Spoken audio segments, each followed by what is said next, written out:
El carro estaba parado en medio de la nada. Motor apagado. Las ventanas empañadas por dentro. Afuera el viento frío de marzo movía los pinos del condado de Clark en Wisconsin con ese sonido sordo que hace cuando no hay nada que lo detenga. Y en el asiento del conductor, una joven de 20 años con las manos cubiertas de sangre que no era la suya. Nadie sabe cuánto tiempo estuvo ahí sentada antes de que se le ocurriera moverse. Podría haber sido 10 minutos. Podría haber sido más de media hora. En ese tipo de campo abierto, con el cielo gris encima y los árboles sin hojas alrededor, el tiempo hace cosas raras. Se estira, se encoge, no avisa. Lo que sí se sabe es que cuando finalmente encontró señal de teléfono y marcó un número, no llamó al 911, llamó a su novio, al nuevo, al que no sabía nada todavía. Y lo que le dijo fue esto, que un desconocido los había atacado en el bosque, a ella y a Alex. Que el hombre había apuñalado a Alex y había intentado hacerle daño a ella también. Que ella había logrado escapar, pero que Alex necesitaba ayuda urgente. Que el desconocido había salido huyendo entre los árboles. Eso fue lo que dijo. Pero en ese bosque no había ningún desconocido huyendo. En ese bosque había un cuerpo. Y ese cuerpo tenía 16 heridas de cuchillo. 16. Quédate hasta el final porque hay algo en este caso que los investigadores tardaron semanas en entender del todo. Algo guardado en el lugar más común del mundo. El historial de búsquedas de un teléfono celular. El detective a cargo dijo después del juicio que ese historial fue la pieza que separó definitivamente la versión de Ezra de lo que realmente ocurrió en ese camino rural. Cuando llegues a esa parte, vas a entender por qué el jurado tardó tan poco en decidir. Y cuando sepas cuándo se hicieron esas búsquedas, el caso entero va a tomar otra forma. El condado de Clark está en el centro del estado de Wisconsin, en el corazón del medio oeste de los Estados Unidos. No es un lugar que aparezca en las noticias nacionales. No tiene nada extraordinario que contar a los que viven lejos. Es campo abierto, bosques de pinos que duran todo el año, granjas que llevan décadas en la misma familia, caminos de tierra que se bifurcan sin señales, y que uno tiene que conocer de memoria para no perderse. La ciudad más grande del condado se llama Neillsville. Tiene alrededor de 2,000 personas. En ese tipo de lugar todos conocen a todos desde la infancia. Los hijos de los vecinos se conocen entre sí. Los maestros de la escuela conocen a los papás de sus alumnos desde antes de que nacieran los alumnos. Cuando alguien hace algo malo, los vecinos lo saben antes de que llegue la policía. No siempre lo dicen, pero lo saben. Es el tipo de comunidad donde uno se siente seguro porque todo es conocido. Donde las sorpresas son raras. Donde la vida sigue un ritmo que no cambia mucho de un año para otro. Era el 22 de marzo de 2018. En Wisconsin esa fecha es todavía invierno de verdad. El frío que queda de los meses anteriores no se va de un día para otro. La nieve que cayó en enero ya no está blanca, ya se convirtió en esa costra parduzca y dura que se acumula en los bordes de los caminos y que tarda semanas en irse. El viento en esa parte del país no avisa. Llega de repente y cala los huesos aunque uno traiga abrigo. El tipo de día donde uno prefiere no salir si no tiene una razón de peso. Ese día 2 personas salieron. Uno de ellos tenía una razón para ir. El otro tenía un propósito. Solo uno de los dos regresó. Ezra McCandless tenía 20 años cuando esto ocurrió. Vivía con sus padres en una propiedad rural en el condado de Clark. Una casa que no llamaba la atención, en un camino que no tenía mucho tráfico. Rodeada del tipo de terreno que es común en esa parte de Wisconsin. Árboles, pasto, quietud. Era alta, con el pelo oscuro, y una cadena delgada en la muñeca izquierda que las personas que la conocían dicen que nunca se quitaba. Para dormir, para bañarse, para cualquier cosa. Siempre ahí, como si fuera parte de ella. Estudiaba arte. No en una universidad grande con campus y estadio y miles de estudiantes. En algo más local, más pequeño. Le gustaba dibujar, pintar, trabajar con las manos en proyectos que a veces no llegaba a terminar, pero que siempre empezaba con una intensidad que la gente notaba. Cuando Ezra se metía en algo, se metía de verdad. Tenía esa manera de mirar a la gente que hace que uno sienta que de verdad le importa lo que estás diciendo. Que el mundo se detuvo mientras ella te presta atención. Es un talento real. También puede ser una herramienta. Depende completamente de para qué se use y en qué momento. En su comunidad la describían como creativa, intensa, apasionada. De esas personas que cuando entran a un cuarto, llenan el espacio de una manera difícil de definir pero fácil de sentir. Que cambian la temperatura de una conversación con solo estar presentes. Que pueden hacer que alguien se sienta el centro del universo o completamente invisible según cómo estén ellas ese día. No tenía trabajo fijo. Sus padres la sostenían. No era algo inusual para su edad en esa parte del país, donde las oportunidades de empleo no son muchas si uno no quiere salir del condado. Pero sí era algo que limitaba su independencia de maneras que quizás no se notaban desde afuera. Sus amigos la querían. Sus conocidos decían que podía ser difícil. Sus relaciones románticas habían sido intensas. La palabra que más se repite en los testimonios de las personas que la conocían es esa, intensa. Todo con Ezra era intenso, y lo que sentía por Alex Woodward no era la excepción. Alex Woodward tenía 26 años, trabajaba en construcción, manos fuertes, espalda ancha. El tipo de cuerpo que se construye no en un gimnasio sino a fuerza de trabajo real, cargar cosas, levantar cosas, estar de pie todo el día bajo cualquier clima que le toque. Tenía cara de hombre que vive afuera, marcada por el viento y el sol del medio oeste. Arrugas que llegaron antes del tiempo, de las que se forman en las comisuras de los ojos de la gente que entrecierra la vista contra la luz durante años. En su comunidad lo describían con esa palabra que la gente usa cuando alguien no da problemas. Tranquilo. De los que no buscan atención ni drama. De los que llegan a casa cansados después del trabajo, comen, se sientan en la sala, y no necesitan más que eso para sentirse bien. Tenía una hija pequeña con una mujer con la que ya no estaba. Esa niña era lo más importante de su vida. La visitaba cuando podía, mandaba dinero cuando tenía, hacía llamadas, mandaba mensajes. Hacía lo que hacen los padres que no viven en la misma casa que sus hijos pero que no quieren desaparecer de sus vidas. Sus amigos decían que era de los que están cuando se les necesita. De los que no hacen promesas que no van a cumplir. De los que se puede contar porque dicen lo que piensan y hacen lo que dicen. Alex y Ezra habían salido juntos varios meses. Ese tipo de relación que empieza con mucha intensidad porque los dos se atraen de una manera que ninguno entiende del todo pero que sienten completa. Que tiene momentos muy buenos y momentos muy difíciles porque la intensidad que une también separa.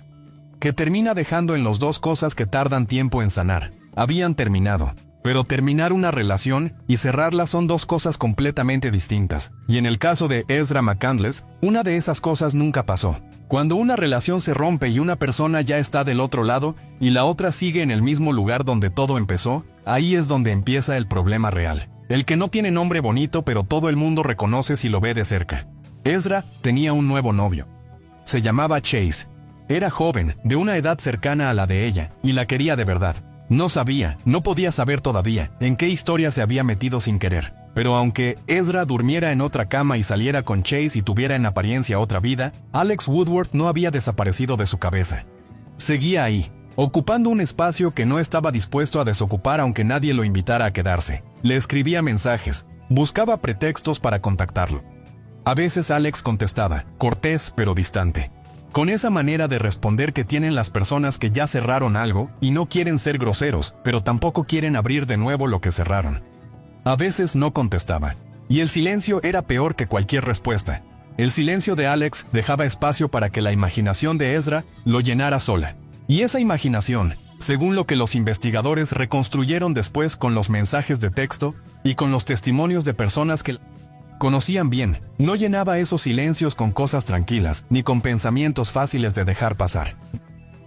Hay algo que sucede cuando la obsesión lleva suficiente tiempo creciendo adentro de alguien. Empieza a parecer normal.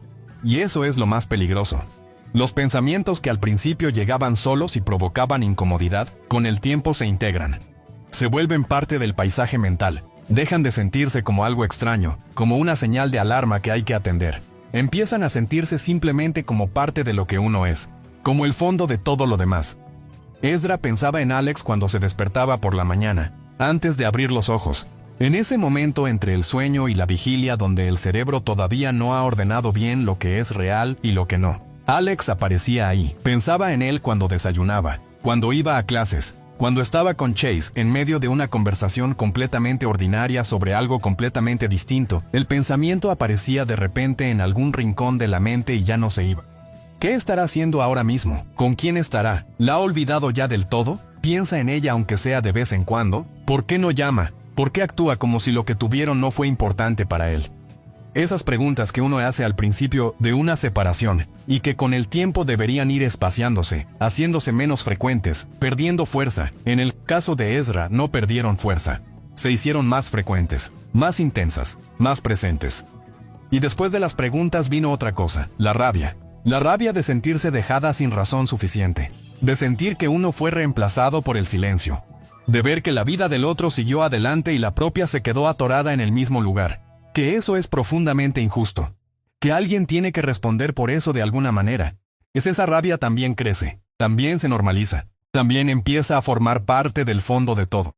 Y en algún punto, diferente para cada persona y para cada historia, esa rabia deja de ser solamente un sentimiento. Adquiere dirección, adquiere forma, adquiere un objetivo. Las búsquedas en el teléfono de Ezra McCandless dicen que para finales de febrero de 2018, esa transformación ya había ocurrido. El historial del teléfono de Ezra fue lo primero que los investigadores procesaron en detalle después del arresto. Lo que encontraron no era una búsqueda aislada de una noche de insomnio donde alguien busca cosas raras sin intención real. Era una secuencia, un proceso que se extendió en semanas. Algo que se fue construyendo con la paciencia y la metodología de alguien que quiere entender bien un tema antes de actuar. La primera búsqueda relevante fue de finales de febrero, aproximadamente 3 semanas y media antes del 22 de marzo. Ezra buscó cómo funcionan las investigaciones forenses en crímenes violentos. ¿Cómo recogen evidencia los investigadores? ¿Qué buscan primero en la escena de un crimen? ¿Qué tipo de rastros son los más persistentes y cuáles son los más difíciles de eliminar? Días después buscó sobre la sangre específicamente. ¿Cuánto tiempo puede sobrevivir la evidencia de sangre en clima frío? ¿Qué métodos usan los laboratorios forenses para encontrar sangre que ya no es visible a simple vista? ¿Cómo funcionan los reactivos que revelan sangre que alguien intentó limpiar? Después buscó sobre cuerpos. Lo que le pasa a un cuerpo en campo abierto durante el invierno. ¿Cuánto tiempo tarda en hacerse visible la descomposición? ¿Qué condiciones la aceleran y cuáles la retrasan? ¿Cómo los animales del bosque interactúan con los cuerpos que nadie encuentra pronto? Y 5 días antes del 22 de marzo, buscó las leyes de Wisconsin sobre defensa propia. 5 días antes de que Alex Woodworth muriera, Ezra McCandless investigó qué dice la ley de su estado sobre cuándo una persona tiene el derecho legal de matar a otra argumentando que fue para protegerse. Eso no es investigación académica. Eso no es curiosidad creativa de una estudiante de arte. Eso es alguien que está planificando algo y quiere saber qué argumento podrá usar después cuando lo necesite. En esas mismas semanas, Ezra le fue escribiendo a Alex. Los mensajes son parte del expediente oficial del caso. Los investigadores los leyeron todos. El fiscal los presentó en el juicio con sus fechas y sus horas. Lo que esos mensajes muestran es una estrategia de comunicación muy particular. Ezra no se presentó como alguien furioso o desesperado. No mandó mensajes acusadores o agresivos. Se presentó como alguien que necesitaba hablar, que tenía cosas pendientes que resolver, que necesitaba cierre para poder seguir adelante. Que una sola conversación real, sin presiones, sin dramatismo, le ayudaría mucho. Ese tipo de argumento es muy difícil de rechazar para una persona de buena voluntad. Todos hemos escuchado a alguien decir que necesita hablar con alguien del pasado para poder cerrar un capítulo. Suena razonable. Suena maduro. Incluso, Alex dudó. En sus respuestas se lee la ambivalencia de alguien que ya terminó algo y no quiere reabrirlo, pero que tampoco quiere ser innecesariamente cruel con alguien que está pidiendo algo que suena inocente. Al final dijo que sí. Acordaron verse. El lugar lo eligió Ezra. Un camino rural que ella conocía. Alejado del pueblo. Sin negocios cerca, sin casas, sin ningún lugar donde alguien pudiera verlos y tener curiosidad sobre qué hacían ahí. Alex no cuestionó la elección del lugar. No tenía razón para desconfiar, y eso fue lo más trágico de todo. El 22 de marzo de 2018, Alex Woodworth salió de su casa sin decirle a nadie exactamente a dónde iba. Era adulto, se manejaba solo, no tenía que reportarse con nadie. Ese tipo de libertad que parece completamente normal en la vida cotidiana y que ese día se convirtió en el detalle que nadie supo interpretar a tiempo. Manejó hacia el camino rural que Ezra le había indicado. Ezra llegó antes, llevaba un cuchillo. Los investigadores encontraron ese cuchillo en la escena.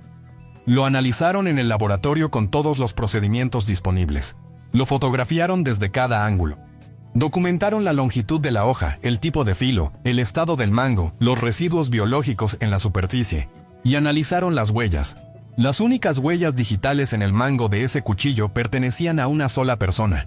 Esa persona no era Alex Woodworth. Lo que sucedió en ese camino rural entre el momento en que Alex bajó de su carro y el momento en que todo terminó no tiene más testigos que Ezra McCandless. Alex no puede hablar. La zona no tenía cámaras de seguridad. No había casas ni negocios a distancia razonable. No hubo nadie que pasara en ese momento y viera algo. Pero la evidencia física habla. Lo hace de maneras que los peritos forenses conocen bien después de años de trabajo. Las personas que se dedican a esto aprenden a leer una escena como un documento. Con paciencia. Con método. Sin apresurarse a conclusiones antes de entender todo el patrón. Porque una conclusión equivocada en una investigación de homicidio puede destruir un caso o, peor, condenar a alguien que no debe ser condenado. En este caso, lo que la escena dijo fue claro. La distribución de la sangre en el suelo del camino rural del condado de Clark mostraba que Alex Woodworth estaba de pie cuando recibió las primeras heridas. Su cuerpo respondió como responden todos los cuerpos cuando algo penetra. Se contrajo, perdió el equilibrio e intentó alejarse. Las primeras salpicaduras marcaban ese movimiento, después cayó. Y las heridas siguieron. Hay que quedarse con ese número. 16. No es un número que ocurre en un instante de pánico donde alguien lanza un golpe sin pensar y huye. 16 heridas de arma blanca en el cuerpo de un ser humano requieren tiempo. Requieren que el brazo se levante y baje con fuerza suficiente para penetrar la piel y el músculo, una vez, y después otra, y después otra, hasta 16, y el cuerpo que tienes enfrente cambia durante ese tiempo. En algún punto deja de resistir. En algún punto las manos que intentaban protegerse caen. En algún punto el sonido que hace ya no es el de alguien que pelea. Las heridas estaban distribuidas en el torso, en los brazos, en el cuello. Las de los brazos fueron lo que los médicos forenses llamaron heridas de defensa. Son las que produce alguien que levanta los brazos instintivamente para protegerse la cabeza y el pecho, y el cuchillo los alcanza igual. Son la evidencia de que en algún momento durante ese ataque, Alex Woodworth intentó cubrirse, que supo que algo muy malo estaba pasando y trató de parar lo que no tenía parada. El médico forense que declaró para la fiscalía lo explicó en el juicio con la precisión clínica que exige su trabajo. Después de cierto número de heridas, el cuerpo de Alex ya no tenía la capacidad física de representar ninguna amenaza para nadie.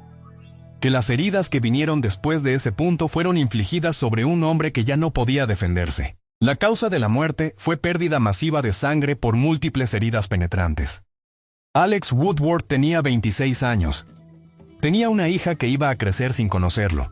Ese camino rural fue el último lugar donde respiró. Nadie sabe exactamente cuánto tiempo estuvo Ezra McCandless en ese lugar después de que todo terminó. En algún momento se subió a su carro y manejó. Buscó señal de teléfono. En esa zona del condado de Clark la señal es irregular. A veces hay que moverse varios kilómetros para encontrar suficiente señal para hacer una llamada. Cuando la encontró, llamó a Chase, no al 911. A Chase primero. Eso es un detalle que los investigadores anotaron desde el inicio y que el fiscal usaría después en el juicio.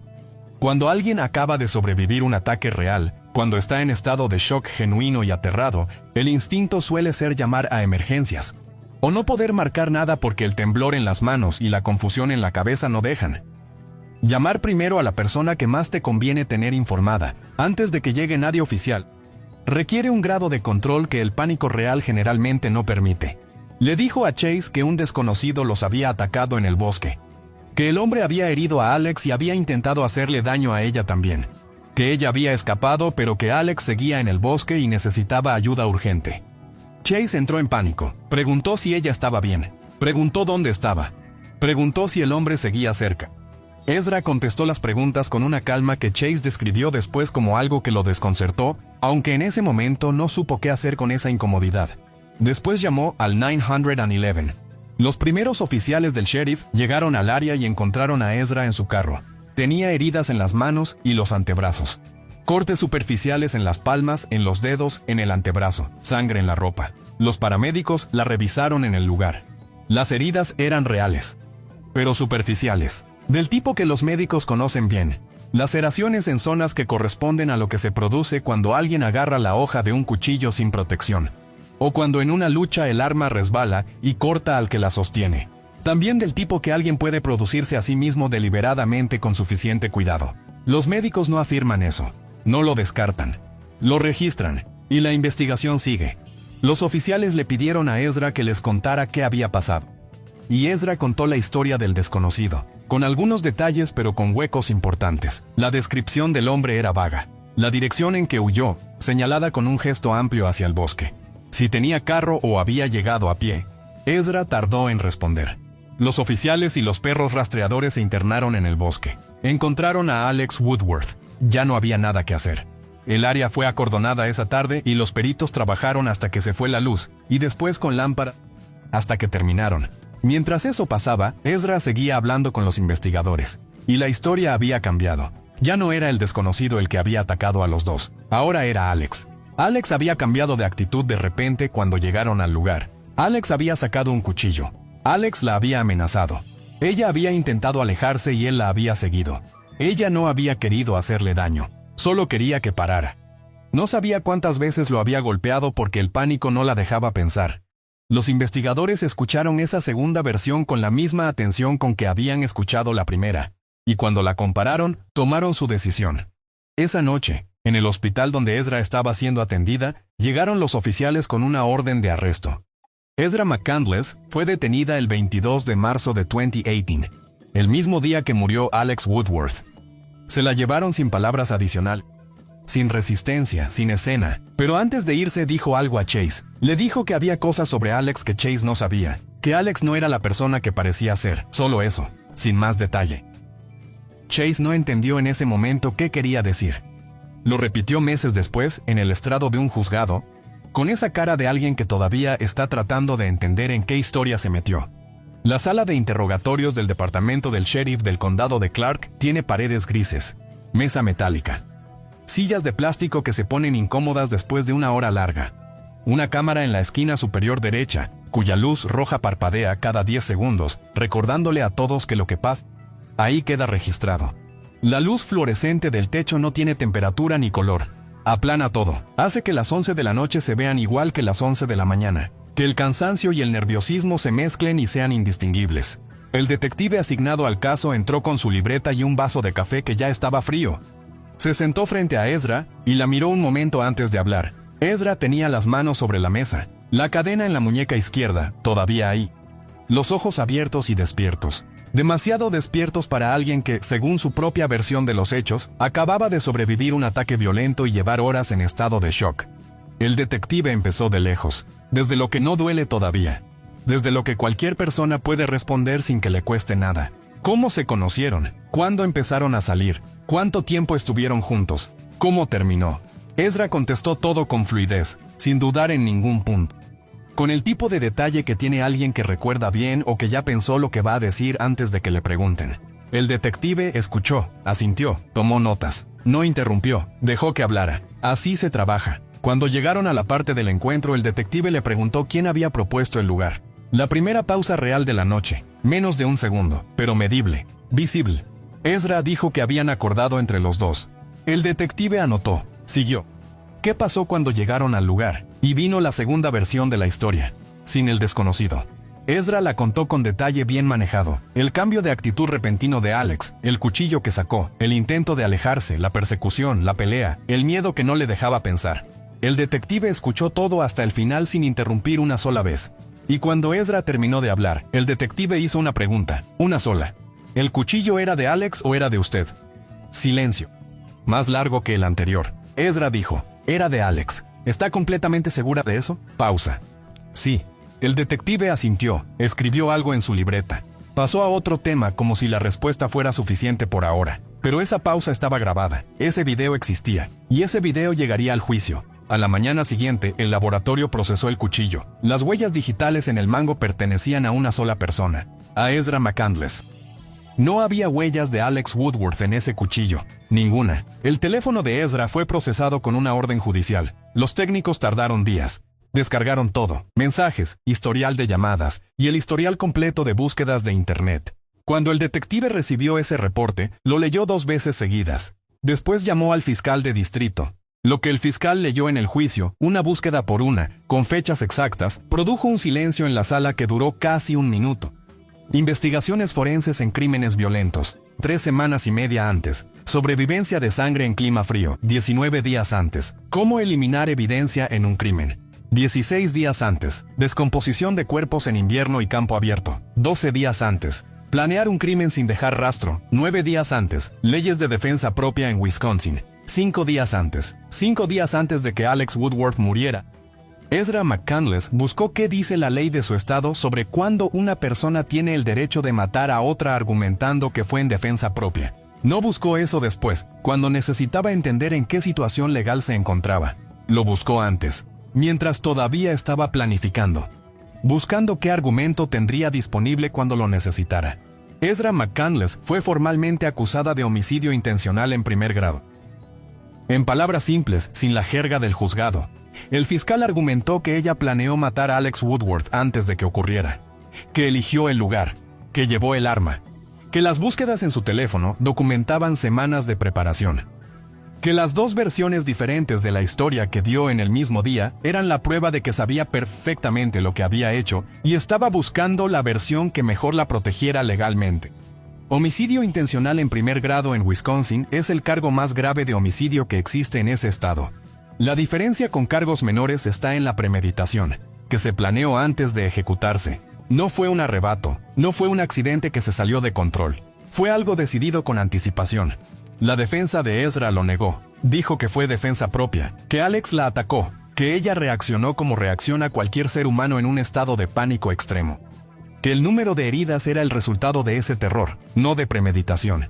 Que las búsquedas en el teléfono podían tener otras explicaciones. Que Ezra era joven, era artista, escribía, podía haber investigado esas cosas por razones creativas o por curiosidad que no tenía intención criminal detrás. El juicio comenzó en julio de 2019, más de un año después de la muerte de Alex Woodworth.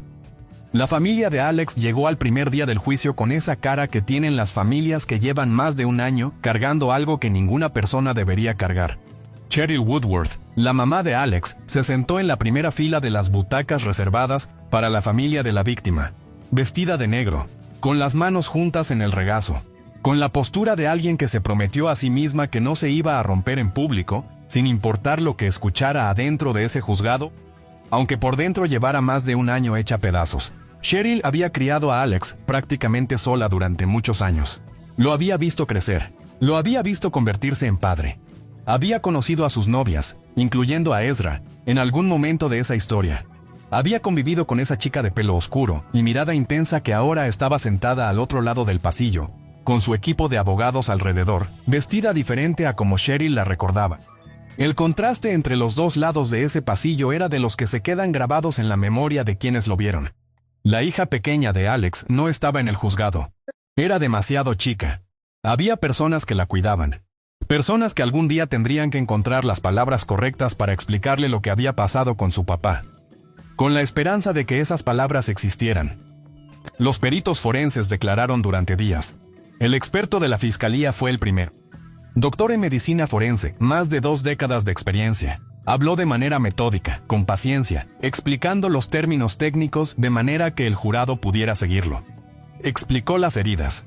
Cada una, en qué parte del cuerpo, a qué profundidad, con qué ángulo de entrada, qué estructuras internas alcanzaron. Explicó que las heridas en los brazos eran heridas de defensa, las que produce alguien que levanta los brazos para protegerse y el cuchillo los alcanza de todas formas. Que esas heridas decían que en algún momento del ataque, Alex Woodworth intentó cubrirse. Que supo que algo grave estaba pasando y trató de pararlo.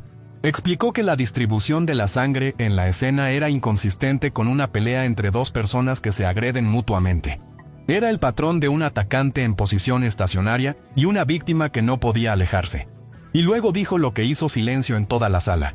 Que después de cierto número de heridas, Alex Woodworth ya no tenía la capacidad física de representar ninguna amenaza para nadie. Que las heridas que vinieron después de ese punto fueron infligidas sobre alguien que ya no podía defenderse. El jurado escuchó eso. Nadie hizo ruido durante varios segundos. El experto de la defensa presentó una lectura alternativa de la misma evidencia. Dijo que el pánico extremo produce estados fisiológicos que hacen que una persona actúe de maneras que no reconoce después. Que la adrenalina puede hacer que alguien golpee muchas más veces de las que quisiera o recordara.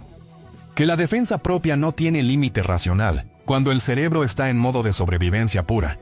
Cuando el cuerpo actúa antes de que la mente pueda intervenir. Dijo que la distribución de la sangre admitía más de una interpretación. Dijo que las heridas en los brazos y las manos de Ezra eran consistentes con una pelea real. El fiscal en el contrainterrogatorio le preguntó, ¿son también consistentes con heridas autoinfligidas? El experto tardó. Después dijo, técnicamente sí. Ese técnicamente quedó flotando en la sala como polvo en el aire. Visible, pesado, sin desaparecer. Chase fue llamado a declarar. Era joven, visiblemente nervioso en el estrado, con la cara de alguien que está tratando de entender cómo llegó a ese lugar, en ese juzgado, contando esta historia. Contó la llamada. Contó la historia del desconocido que Ezra le dio primero. Contó que creyó todo porque no había ninguna razón para no creer en ese momento. Y contó lo que Ezra le dijo antes del arresto. Que había cosas sobre Alex que él no sabía. Que Alex no era la persona que parecía. El fiscal le preguntó, en retrospectiva, ¿qué cree que quería decirle con eso? La defensa objetó de inmediato. El juez sostuvo la objeción. Pero la pregunta ya había sido escuchada. Y la cara de Chase cuando no supo cómo contestar también. Ezra McCandless no declaró en su propio juicio. Ese derecho existe en el sistema legal de los Estados Unidos. Nadie puede obligar a un acusado a testificar en su contra. La defensa tomó la decisión y es una decisión que tienen derecho de tomar. Hay razones estratégicas sólidas para eso. Si Ezra hubiera subido al estrado, el fiscal hubiera podido interrogarla directamente. Confrontarla con las búsquedas, con las huellas en el cuchillo, con las dos versiones de la historia, con cada contradicción, una por una, frente al jurado. Pero el jurado ya tenía el video del interrogatorio. Ya habían visto las pausas. Ya habían visto esa calma que no correspondía con lo que Ezra decía que había vivido. Ya habían visto el momento exacto en que el detective preguntó de quién era el cuchillo. Y ya habían escuchado las búsquedas leídas en voz alta, con sus fechas, en esa sala donde nadie respiró muy fuerte mientras el fiscal hablaba. Las deliberaciones del jurado duraron considerablemente menos de lo que muchos que seguían el caso esperaban. Cuando el jurado regresó a la sala, el juez preguntó si habían llegado a un veredicto.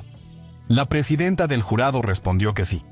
El veredicto fue leído en voz alta. Culpable de homicidio intencional en primer grado. Cheryl Woodworth cerró los ojos, solo eso. Los cerró y se quedó así varios segundos, con las manos todavía juntas en el regazo, con los labios apretados, sin llorar en ese momento, sin decir nada. Solo ese silencio de alguien que lleva más de un año esperando que alguien diga en voz alta lo que ella ya sabía. Ezra McCandless bajó la vista hacia la mesa, sin movimiento visible, sin lágrimas en ese instante. Como si el tablón de madera tuviera algo escrito que solo ella podía leer. La sentencia se dictó semanas después. Ezra McCandless recibió 40 años de prisión en una institución correccional del estado de Wisconsin, con posibilidad de libertad condicional después de cumplir una parte significativa de esa condena. 40 años. Tenía 21 años cuando se leyó la sentencia. Si cumple la condena completa, saldrá de prisión cuando tenga más de 60. Si califica para condicional anticipada, podría salir antes. Eso depende de evaluaciones anuales, de comportamiento, de decisiones que se tomarán año por año durante décadas. La defensa apeló. Presentó argumentos ante los tribunales superiores de Wisconsin. Es el proceso normal, y es un derecho que asiste a cualquier condenado. Los tribunales de apelación revisaron el caso. La condena fue confirmada. Cheryl Woodworth habló con algunos medios después del juicio. Dijo lo que dicen todas las familias cuando llegan a ese punto, que la sentencia no le devuelve a su hijo, que nada puede hacer eso, que lo único que podía pedir es que la gente recordara a Alex como era, como padre, como hijo, como persona, que no lo recordaran solo como el nombre en un expediente o como la víctima de un caso, que había sido más que eso. La hija de Alex tiene hoy varios años más de los que tenía ese 22 de marzo de 2018. Está creciendo. Aprende cosas. Tiene preguntas. Algunas ya fueron respondidas con las palabras más cuidadosas que las personas que la cuidan encontraron. Otras la esperan más adelante, cuando tenga más edad y más capacidad para procesar lo que es difícil de procesar. La infancia de esa niña tiene un hueco con la forma de su papá. Hay algo que este caso no pudo explicar, algo que el juicio no alcanzó, algo que ninguna investigación ha respondido todavía. ¿Qué esperaba Ezra McCandless que pasara después? Había buscado cómo eliminar evidencia, pero el cuerpo quedó a metros de donde ocurrió todo. Había investigado cómo actuar para no dejar rastro, pero llamó con el teléfono donde estaban todas las búsquedas. Había leído sobre las leyes de defensa propia, pero cambió su historia 2 veces el mismo día frente a los mismos investigadores. Tenía 20 años cuando ejecutó esto. Era inteligente. Sabía investigar. Sabía planear. Entonces, ¿qué falló? ¿Hubo un momento donde el sistema nervioso tomó el control y el plan se desmoronó antes de que pudiera ejecutar el resto? ¿O el plan nunca fue completo después del crimen, solo antes? ¿O había una parte de ella que siempre supo que no había salida posible, y siguió de todas formas porque en ese punto ya no le importaba o ya no podía detenerse? Esa pregunta no tiene respuesta en ningún expediente. No está en la sentencia. No está en las apelaciones. No está en ninguna declaración que Ezra haya hecho pública.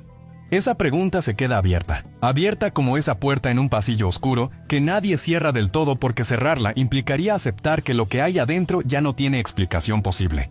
Mientras Ezra McCandless cumple su condena en una institución correccional de Wisconsin, esa pregunta sigue sin respuesta, y Alex Woodworth sigue sin estar, y su hija sigue creciendo con ese hueco que no tiene forma de llenar. Si este caso te dejó pensando, si hay algo que no puedes dejar de procesar, escríbelo en los comentarios. No tienes que tener una respuesta. No tienes que entender todo. No tienes que haber llegado a ninguna conclusión. Solo escribe lo que se quedó contigo. Hay muchas más historias como esta. Historias que merecen ser contadas. Historias de personas que nadie recuerda lo suficiente. Nos vemos en la siguiente.